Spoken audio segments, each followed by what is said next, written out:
Pino Peñarana, coordinadora académica del Instituto Magíster, y el día de hoy vamos a tener el taller con el doctor Camilo Constantino Rivera. Pues para nosotros es un gusto que puedan estar acompañándonos el día de hoy y le doy la palabra para que pueda iniciar y podamos aprovechar al máximo el tiempo que tenemos con él.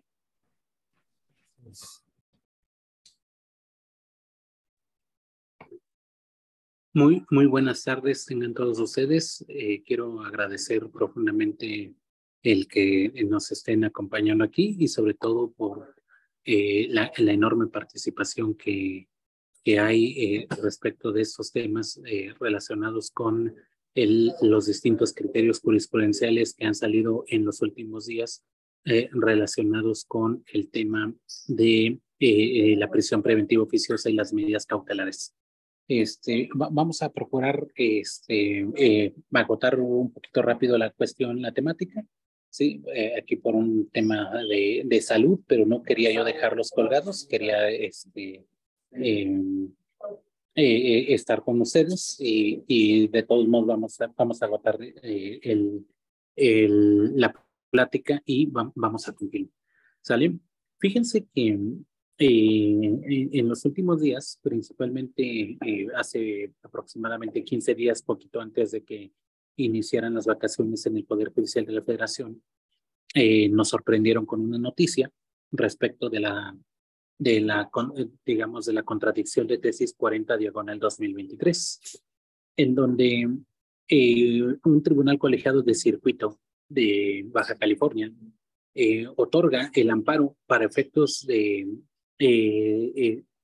restitutorios con relación a la revisión de una negativa de audiencia de medida cautelar. Y resulta que un tribunal colegiado de circuito, para ser exactos, el 9º tribunal colegiado del primer circuito, niega el amparo con efectos restitutorios, es decir, la suspensión con efectos restitutorios. Y de ahí se genera una importante contradicción que tuvieron que resolverlo los plenos de la región centro-norte del país. Principalmente porque los compañeros de Baja California argumentan que al aplicar el tema de las dos sentencias de la Corte Interamericana en materia de derechos humanos, el caso Tzompantla-Picle y el caso García Reyes, ambos contra México, indica que debemos atender la cuestión de la proporcionalidad y la necesidad de la medida cautelar, específicamente la prisión. Y por otra parte, debe tomarse con efectos restitutorios porque todo lo que importe privación de la libertad debe interpretarse en sentido restrictivo y todo lo que importe, llevar a cabo la obtención de la libertad debe interpretarse en sentido amplio. Derivado de esa circunstancia es de que empezaron a otorgar algunos amparos, principalmente la suspensión con efectos restitutorios en el 25º circuito. Sin embargo, resulta que el primer circuito de la Ciudad de México dice no. El hecho de que se lleve a cabo, el tema procedimental, no significa que tenga efectos restitutorios, porque si se le otorga un efecto restitutorio es prácticamente dejar sin materia el fondo del asunto. Por eso consideraron que no era procedente, no era viable el otorgamiento de la suspensión con dichos efectos y tendría que esperarse hasta la resolución. Sí, respeta, por favor.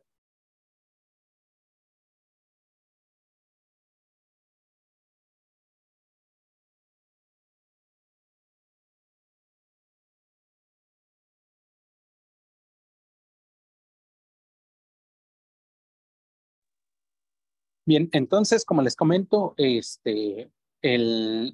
tema de estos efectos restitutorios, el objetivo principal era de que se otorgara, más bien dicho, hasta el fondo del amparo. Es decir, para eso pueden pasar 6, 8, 10 meses para que se resuelva el amparo, e incluso si hay negativa de amparo, que se vaya en una cuestión de revisión. Sí, entonces, básicamente esos son los dos puntos de controversia que se dieron. Sin embargo, han surgido cualquier cantidad de opiniones como operadores relacionados con el tema de la prisión preventiva oficiosa. Porque nos dicen, por un lado, es que la prisión preventiva oficiosa ha quedado anulada por completo. Por otro lado, nos dicen, no, en realidad lo que tiene que haber es una revisión de medidas cautelares para la aplicación, digamos, de medidas diversas a las privativas de libertad o incluyendo la propia privativa de libertad. Lo cierto es de que todavía no se ha modificado la Constitución mexicana. También sabemos que el artículo cuarto transitorio de la reforma del 12 de abril del 2019 establece que la prisión preventiva se debe revisar en un plazo no mayor de 5 años a partir de la entrada en vigor de dicho decreto, cuando se amplió el catálogo de dichos delitos. Por otra parte, también sabemos que esta cuestión digamos, de la prisión preventiva oficiosa ha generado, digamos, controversias con relación al tema de la presunción de inocencia y la protección de los derechos humanos, principalmente con temas de no discriminación y temas de proporcionalidad y de progresividad. Sin embargo, también, digamos, uno de los discursos que han tenido principalmente algunos juzgadores, algunos legisladores y el Ejecutivo Federal ha sido que la prisión es como el punto de referencia o el punto de, digamos, de neutralización a los problemas de inseguridad que tenemos en nuestro país. Por otra parte, no podemos observar que la cuestión de nuestro país también es verdaderamente grave, las cuestiones de inseguridad. Pero también sabemos que el tema de la prisión preventiva oficiosa no es el remedio para combatir los temas de inseguridad. ¿Por qué? La razón es muy sencilla, porque la prisión preventiva no va a inhibir, no va a contrarrestar el tema de seguridad porque no es su objetivo. La prisión preventiva más bien tiene un carácter represor. Esto quiere decir que la prisión preventiva tiene el principal propósito de garantizar el cumplimiento de una obligación procesal, que la persona no se vaya a dar a la fuga, que no se corra un riesgo inminente hacia la víctima en la sociedad o que no se pretenda obstaculizar el desarrollo de la investigación o el proceso. Pero no significa en ningún caso que va a inhibir o va a neutralizar los problemas de seguridad. Para eso hay otras figuras, como por ejemplo las medidas de protección o las distintas medidas de seguridad o, digamos, los sistemas de planeación en temas de seguridad pública o de seguridad nacional. Es decir, son otros rubros diferentes a los que se tengan que dar en este rubro, en esta cuestión. ¿Sí? Entonces, ¿qué sucede? Que yo creo que ahí no debemos confundir al foro jurídico en el sentido de que se va a eliminar en automático la prisión preventiva oficiosa, porque la realidad no es así, sino más bien se tiene que transformar a cualquier medida cautelar, incluyendo la prisión preventiva justificada. Es decir, perfectamente es válido que el fiscal, en ejercicio de sus funciones ministeriales, perfectamente puede solicitar y puede utilizar, digamos, la obtención de pruebas, ya sea con diagnósticos de riesgos procesales o ya sea con estudios técnicos criminológicos o incluso de cualquier otras periciales, con el propósito de sustentar la necesidad de la medida cautelar.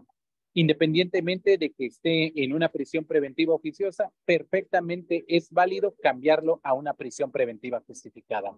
Es decir, a través de audiencia de revisión de medida cautelar, el propio fiscal puede solicitar dicha audiencia para efecto de que se cambie la medida cautelar a una prisión preventiva justificada, siempre y cuando no se excedan de los topes máximos marcados por la fracción novena del artículo 20 constitucional apartado B. Sin embargo, ¿qué sucede? Que también es importante que antes de realizar esa revisión de medidas cautelares, es importante realizar también un acuerdo de cómputo de duración de la medida cautelar.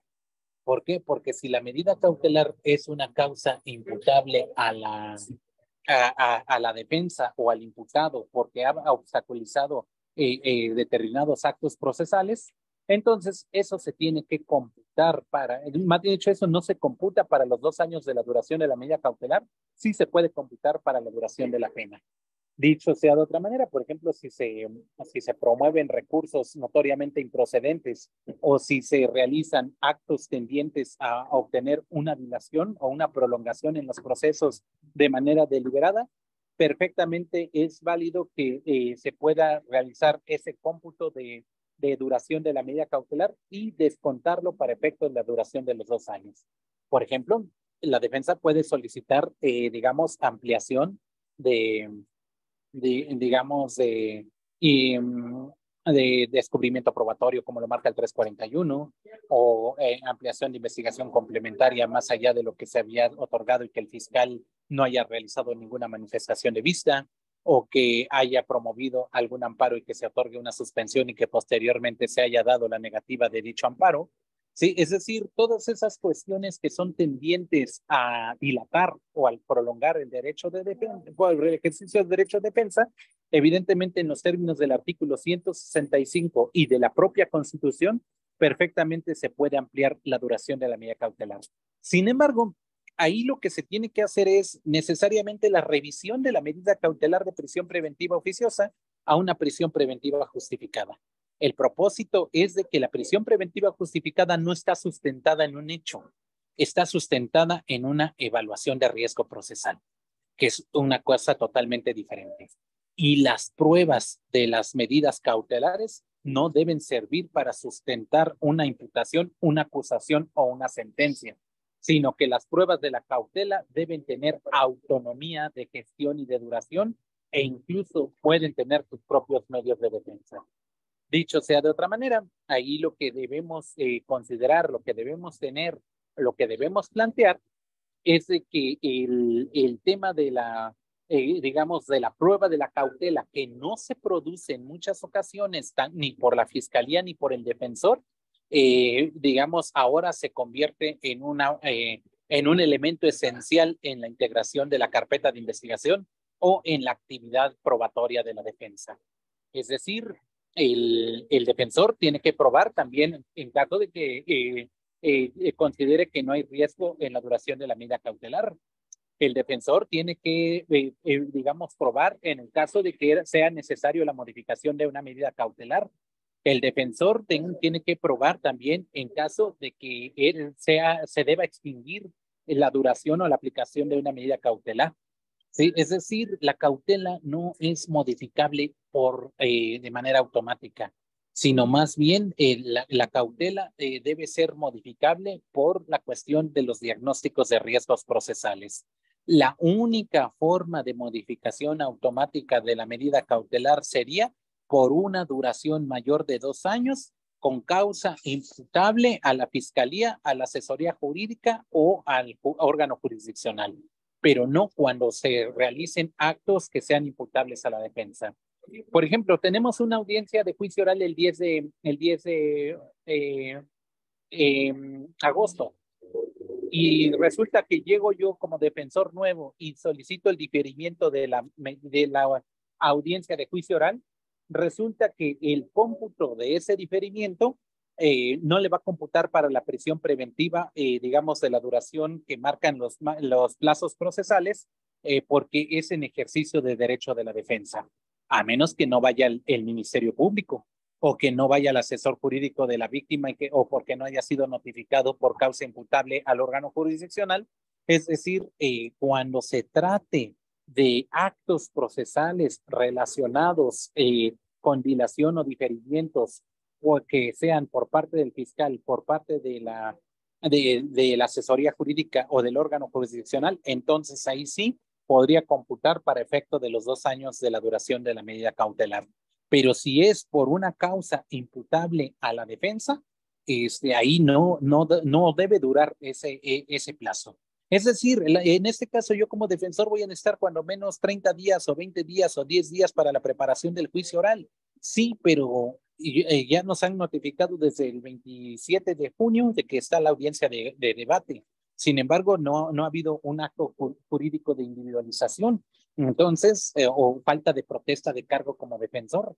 Entonces, esos actos procesales, claro que son imputables a la defensa y no debe considerarse, digamos, para efecto del cómputo de la medida cautelar.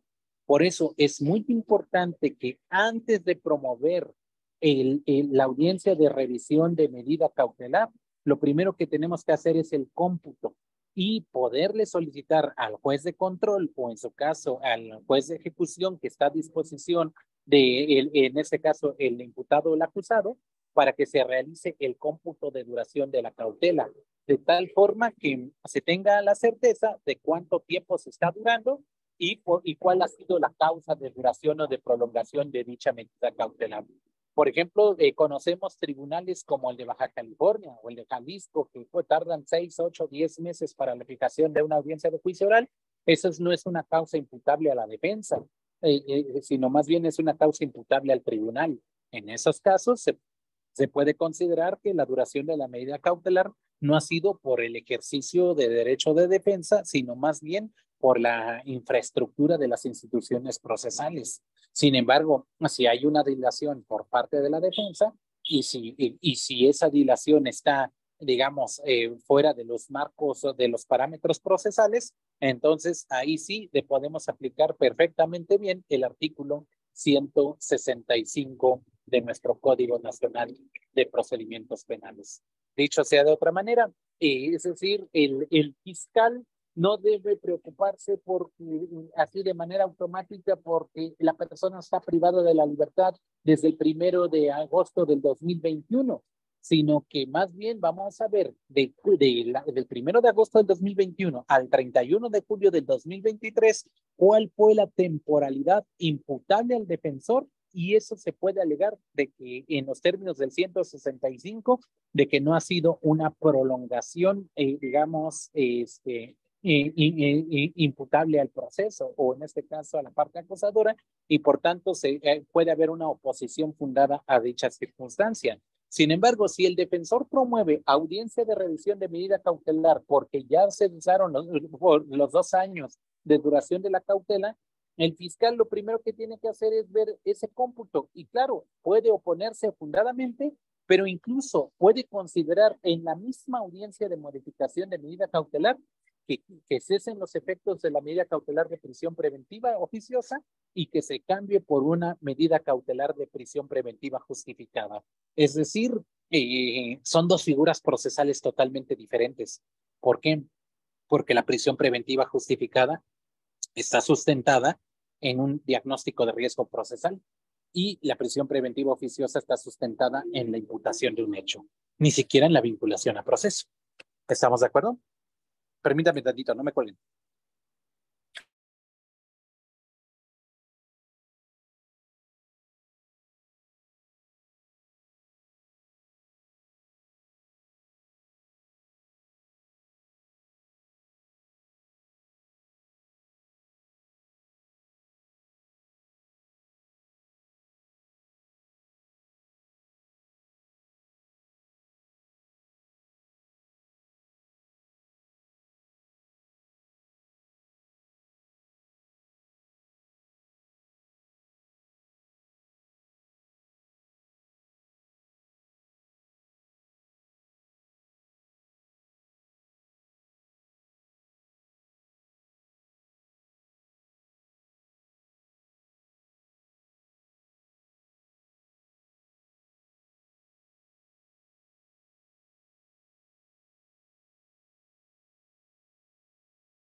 Bien, como les comento, esa es la cuestión de que la defensa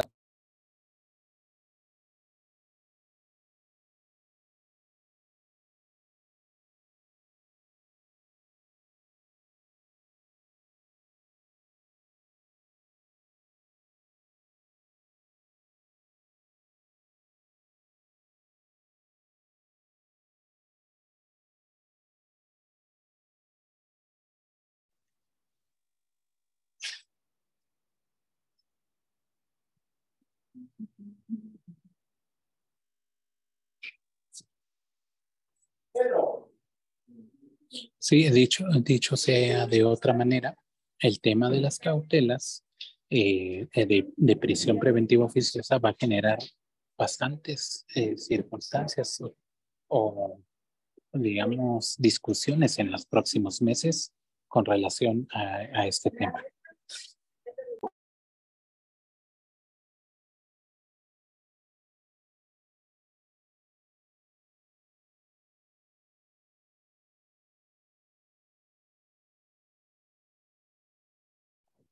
Entonces, aquí lo que debemos de tomar en cuenta es de que los diagnósticos de riesgos procesales son estudios técnicos.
Entonces, como pueden ustedes observar en estas circunstancias, digamos ahí lo que el Ministerio Público debe atender prácticamente de manera inmediata es precisamente esos perfiles multi e interdisciplinarios. Ahí, si bien es cierto, las UMECAS no tienen la infraestructura necesaria para sustentar todas estas evaluaciones, cierto es que vamos a tener que echar mano de los servicios periciales para que se pueda llevar a cabo dichas circunstancias.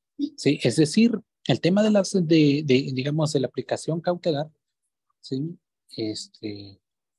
tiene que ver principalmente con la cuestión de cómo va a evolucionar, cómo se tienen que establecer estos parámetros. Por eso, desde el año 2013 hemos venido discutiendo sobre la aplicación o más dicho, sobre la implementación de una ley nacional de ejecución de medidas cautelares.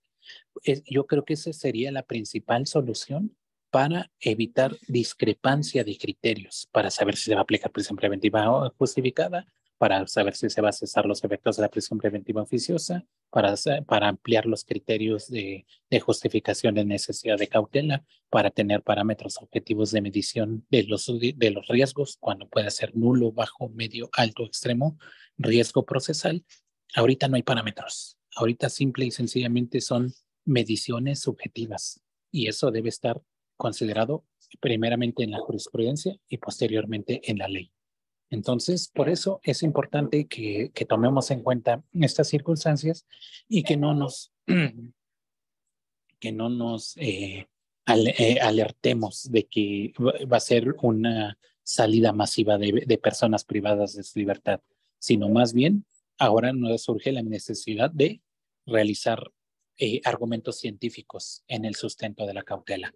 Entonces, con estas cuestiones que quiero llegar en una especie de conclusiones. ¿Sí? La primera, de que la prisión preventiva oficiosa efectivamente va a cesar, pero no por lo que dice la Corte Interamericana de Derechos Humanos, sino porque la propia Constitución mexicana tiene la duración de la medida cautelar hasta el 11 de abril del 2024. Segundo, porque el tema de la prisión preventiva justificada, se van a ampliar los criterios y estoy seguro que van a haber modificaciones legislativas, pero en vida mientras se van a ampliar los criterios relacionados con los diagnósticos de riesgos procesales. Y tercero, el tema de digamos, de las UMECAS tendrán que consolidarse, porque así como está funcionando, no estaríamos preparados para un sistema de ejecución de medida cautelar o de seguimiento o supervisión de otras medidas diversas a las privativas de libertad.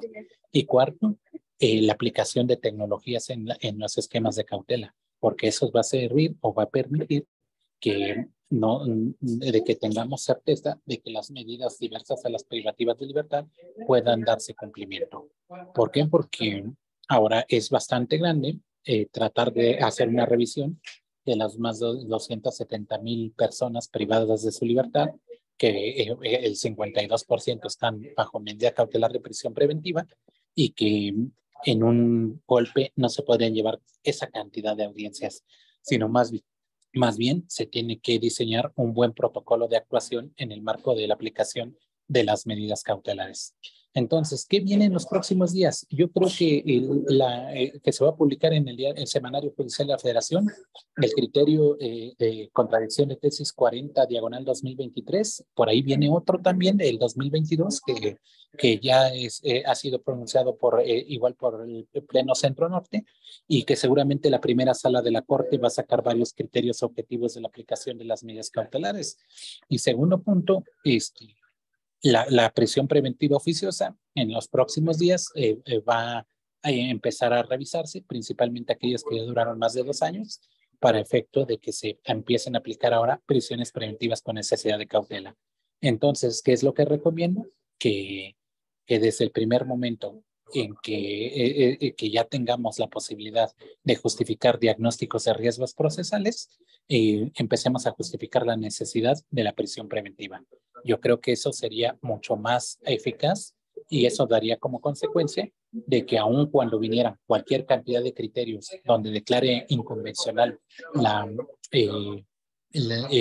prisión preventiva oficiosa y que obliguen al Estado mexicano a la ejecución de esa sentencia de la Corte Interamericana, no le afecta en lo absoluto a la prisión preventiva justificada.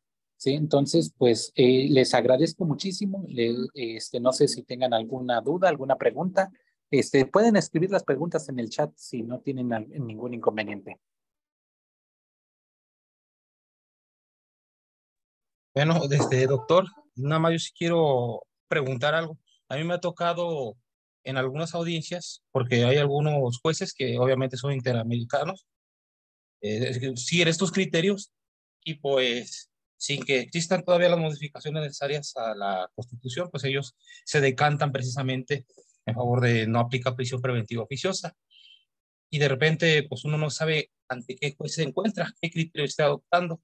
Me ha tocado yo solicitar, por un lado, la imposición de la prisión preventiva oficiosa y en el mismo argumento solicito alguna necesidad de cautela, ya sea de peligro a la víctima. Y en ninguna parte del Código Nacional de Procedimientos Penales he visto que se manifieste que debe ser una u otra, pero los jueces me dicen que no se puede solicitar las dos, o es una o es otra. Entonces yo digo, yo sí les he comentado que hago esa manifestación precisamente porque no sé el criterio que ellos vayan a adoptar. Y digo, es oficiosa por esto y existe una necesidad de cautela. Pero también hay diferentes jueces que son muy estrictos en el tema, o bueno, ellos lo refieren con el punto de que se debe contar con datos de prueba objetivos y a veces no hacen valer el hecho de 3, 4 entrevistas que hagan referencia de las amenazas que ha recibido la persona o algo, y ellos piden que exista algo más objetivo para que se pueda justificar esa necesidad de cautela. Entonces ahí me dejan simplemente en un tema de penumbras, de que o me aboco arriesgándome al de prisión preventiva oficiosa, porque no sé si sean muy duros en su necesidad de cautela, o si tengo lo necesario para objetivamente justificar esa necesidad de cautela. Pero bueno, aquí la pregunta ¿es cierto que no se pueden aplicar, se puede solicitar las dos tipos de prisiones en un argumento? Porque no veo yo el impedimento en el Código Nacional. Sí, fíjate que son dos figuras diferentes. La prisión preventiva oficiosa está sustentada en el artículo 167 del Código Nacional y la prisión preventiva por necesidad de cautela está sustentada en el 155, fracción 14. Cuando dice el Ministerio Público podrá solicitar alguna de las siguientes medidas cautelares y marca la prisión preventiva. Entonces, son dos figuras totalmente diferentes. Yo creo que ahí sí puede usted reforzar el tema de peligro inminente hacia la víctima. Yo creo que las medidas de protección, si ustedes decretan una medida de protección de carácter preventivo a favor de la víctima, eso es un parámetro objetivo de medición de riesgo procesal, más dicho, hacia la víctima en la sociedad. Sí, es decir, por ejemplo, en un caso concreto, si se trata de una violencia familiar en su modalidad de violencia física pues no podemos solicitar prisión preventiva oficiosa, pero sí podemos solicitar prisión preventiva por necesidad de cautela. Le vamos a decretar medidas de protección a la víctima, le vamos a decretar medidas de protección a los familiares, le vamos a hacer prohibición de utilización de mecanismos tecnológicos y digamos, guardia policial. Yo creo que con eso perfectamente se puede justificar de que el imputado está realizando riesgos altos hacia la víctima en la sociedad. Fíjense que he tenido un caso así y incorporamos, porque el imputado le había estado amenazando a la víctima a través de WhatsApp y había mandado, incluso tengo los audios, nada más que no se los quiero mostrar, pero tengo los audios donde el imputado está amenazando a la víctima que la va a matar si siguen adelante con los procesos judiciales. Entonces, esos parámetros son objetivos para la aplicación de una necesidad de cautela y no la prisión preventiva oficiosa. Ahora, cuando se trate, por ejemplo, de un homicidio, ahí evidentemente no es tanto la cuestión de la víctima, sino la cuestión del propio riesgo de darse a la fuga. Entonces, ahí sí hay una cuestión muy importante en esa situación. Entonces, es decir, ahora, lamentablemente, al no haber ley nacional de ejecución de medidas cautelares, no tienes un parámetro. Entonces, esos parámetros nos los va a empezar a dar la jurisprudencia, pero en vía de mientras, digamos, yo te puedo decir, los parámetros es las medidas de protección, digamos, las providencias precautorias, las pruebas relacionadas con el hecho y con un nuevo hecho, el inicio de una nueva carpeta de investigación. Esos son datos objetivos para sustentar la necesidad de una medida cautelar. Por favor, ¿no te espera ahí afuera?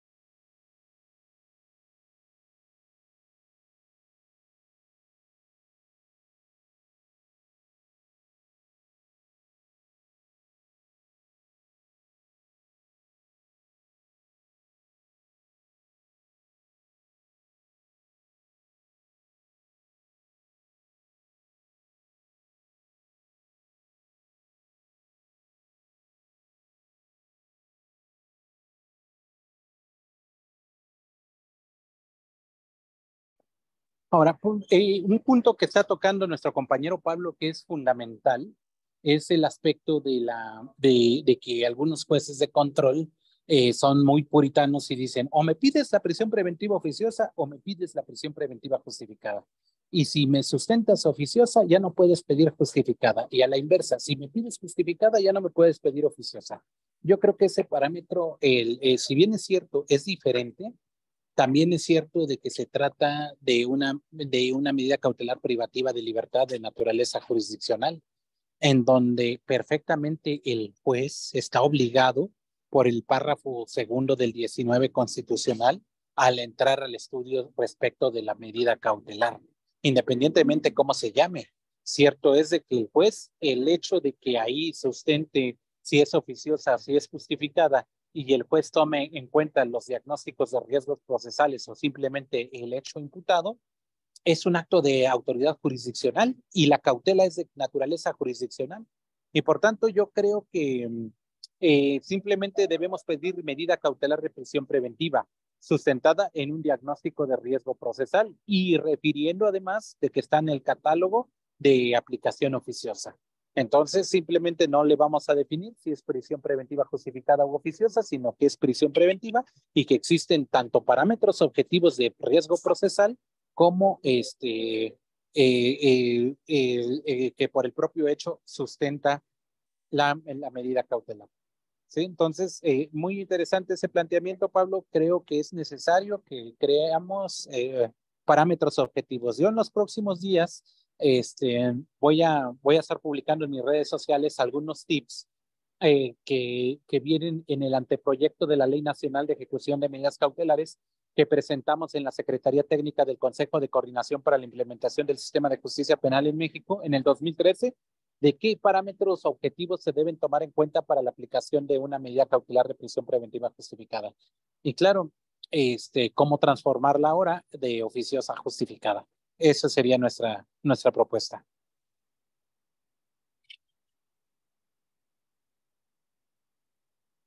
Sí, podemos repetir la cuestión de la diferencia de la imposición oficiosa y necesaria. Claro, la oficiosa se sustenta en el hecho imputado. Y la justificada se sustenta en un diagnóstico de riesgo procesal, que es un diagnóstico técnico-criminológico. No es un diagnóstico, digamos, subjetivo, perceptivo por parte de las partes procesales y del juzgador, sino tiene que ser a través de un estudio científico. Esa sería la diferencia entre uno y otro. ¿Sí? En la oficiosa solo basta con que una persona le imputen el hecho de enriquecimiento ilícito consumado permanentemente por el autor directo en forma de omisión simple dolosa y ni siquiera es necesario escuchar los argumentos de descargo para la imposición de la medida cautelar. En cambio, si se trata de una medida cautelar de prisión preventiva justificada, digamos, hay peligro inminente hacia la víctima en la sociedad sustentada por la Fiscalía porque está presentando una denuncia por amenazas, porque ha decretado medidas de protección relacionadas con las amenazas, porque han realizado actos de investigación para poder justificar el tema de las amenazas, porque se tienen documentos digitales relacionados con las amenazas. Son parámetros objetivos de riesgo procesal. Y por otra parte, la defensa tendrá que contradebatirlos. Esa sería la diferencia entre uno y otro. Pues no sé si tengan alguna otra pregunta, si no, pues muchísimas gracias y una profunda disculpa por las incidencias. Tenemos aquí una pequeña emergencia médica, pero lo vamos a atender. Gracias, doctor. Buenas noches. Sí, no sé si tengan alguna otra pregunta.